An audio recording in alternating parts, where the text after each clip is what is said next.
Welcome to Kalpavriksha academy KBR school. ఇవాళ intermediate second year కెమిస్ట్రీకి సంబంధించి మెటలర్జీ లోహ శాస్త్రానికి సంబంధించినటువంటి వెరీ షార్ట్ ఆన్సర్స్ని మనం డిస్కస్ చేద్దాం. ఇందులో మొదటి భాగంలో మనం కొన్ని క్వశ్చన్స్ ఇవాళ మనం చూద్దాం. State the role of silica in the metallurgy of copper ఎక్స్ట్రాక్షన్లో సిలికా రోల్ ఏంటనేది క్వశ్చన్ అనమాట. సిలికా రోల్ ఏంటంటే silica acts as an acidic flux. ఇక్కడ మనకి సిలికా అనేది ఎసిడిక్ ఫ్లక్స్గా ఆమ్ల ద్రవకారిగా మనకి ఇక్కడ పనిచేస్తుంది. It reacts with the impurities of iron and form slag. అంటే మనకి ఏం చేస్తుంటే ఇది ఇంప్యూరిటీతో రియాక్ట్ అయ్యి ఏదైతే కాఫర్లో ఇంప్యూరిటీగా ఐరన్ ఆక్సైడ్ ఏదైతే ఉందో దాంతో రియాక్ట్ అయ్యి దాన్ని ఒక స్లాగ్గా దాన్ని కన్వర్ట్ చేస్తుంది అనమాట. ఐరన్ సిలికేట్గా మారుస్తుంది అనమాట.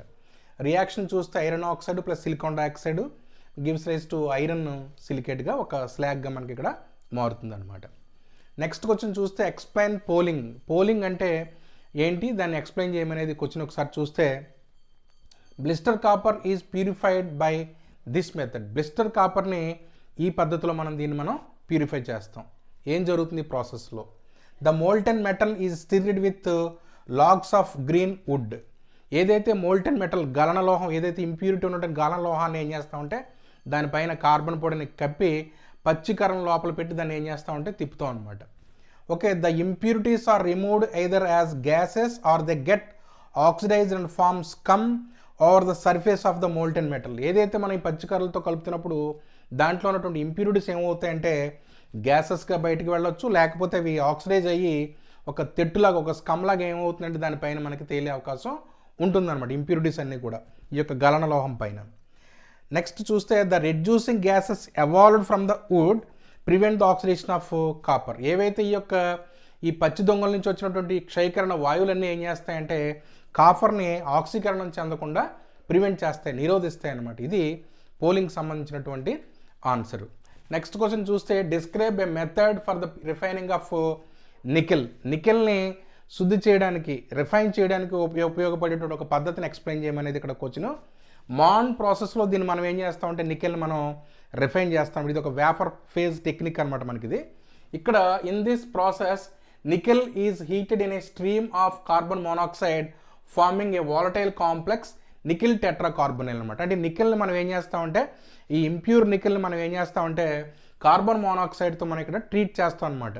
ట్రీట్ చేసినప్పుడు మనకి ఏమవుతుందంటే ఒక వాలటైల్ కాంప్లెక్స్ అంటే బాష్పశీలి సంశిష్ట సమ్మేళనం ఒకటి ఏర్పడుతుంది అనమాట. దాని పేరు nickel tetracarbonyl. Nickel plus carbon monoxide heat చేస్తున్న టెంపరేచర్ దగ్గర మనం ఇక్కడ చేస్తే నికెల్ టెట్రాకార్బోనైల్ అనేది మనకి ఇక్కడ ఏర్పడుతుంది అనమాట. ఇది ఒక వాలటైల్ కాంప్లెక్స్ కాంపౌండ్. సో దీన్ని ఫర్దర్గా మనం ఏం చేస్తామంటే the carbonyl is subjected to higher temperature so that it is decomposed giving the pure metal అనమాట. ఎప్పుడైతే దీన్ని మనం ఇంకా హయ్యర్ టెంపరేచర్ దగ్గర ఇక్కడ 330 to 350 అయితే నెక్స్ట్ టెంపరేచర్ ఎంత అంటే మనకి 450 to 470 కెల్విన్ దగ్గర హీట్ చేస్తే మనకి ఏమవుతుందంటే ప్యూర్ మెటల్ అనేది మనకి ఇక్కడ నికెల్ అనేది మనకి ఇక్కడ వస్తుంది అనమాట. ఏమవుతుంది మనకి ఇక్కడ దీంట్లోంచి ఈ కాంప్లెక్స్ కాంపౌండ్ నుంచి మనకు వియోగం చెంది ఈ ప్యూర్ మెటల్ నికెల్ అనేది మనకి ఇక్కడ లభిస్తుంది అనమాట. ఇది మాన్ ప్రాసెస్ సంబంధించి. నెక్స్ట్ క్వశ్చన్ చూస్తే what is the difference between a mineral and an ore. ఖనిజానికి ధాతువుకి మధ్య ఉన్నటువంటి తేడా ఏంటనేది మనకి ఇక్కడ క్వశ్చన్ అనమాట. మినరల్ అంటే తెలుగులో మనం దాన్ని ఖనిజం అని పిలుస్తాం. దాని యొక్క డెఫినేషన్ ఒకసారి చూస్తే the elements or compounds of the metals which occur in the nature in the earth crust are called minerals అనమాట. ఏవైతే ప్రకృతిలో భూమి పొరలో లభించేటువంటి లోహాలకు సంబంధించిన సంయోగ పదార్థాలు కంబైన్డ్గా మనకు దొరుకుతూ ఉంటాయి, వాటిని మనం ఏమంటామంటే ఖనిజాలను మనం పిలుస్తాం అనమాట. భూమి పొరల్లో మనకి ఇవి లభిస్తూ ఉంటాయి. అయితే దాన్ని మనం మినరల్స్ అనొచ్చు. నెక్స్ట్ ఓర్ అంటే ఏంటి, ధాతు అంటే ఏంటి ఒకసారి చూస్తే the minerals from which the metals are extracted without economical loss are called ores అనమాట. అంటే మనం ఏదైతే మినరల్ మనం సెలెక్ట్ చేసుకుంటున్నామో దాన్ని అంటే మనకి ఎలా ఉండాలి, సెలెక్ట్ చేసుకునే మినరల్ ఎలా ఉండాలంటే దాంట్లో మెటల్ పర్సంటేజ్ ఎక్కువ ఉండాలి, ఇంప్యూరిటీ పర్సంటేజ్ తక్కువ ఉండాలి, వేస్టేజ్ అంటే మనకి ఖర్చు తక్కువ అంటే ఆర్థికంగా నష్టం కాకుండా చాలా సులభంగా దాన్ని మనం మెటల్ని ఎక్స్ట్రాక్ట్ చేసేటటువంటి వాటిని మనం ఏమనొచ్చు అంటే మన ఇక్కడ ఓర్గా దాన్ని మనం ఇక్కడ చెప్తాం అనమాట. ఇది మినరల్కి ఓర్కి మధ్య ఉండేటటువంటి డిఫరెన్స్. Thank you.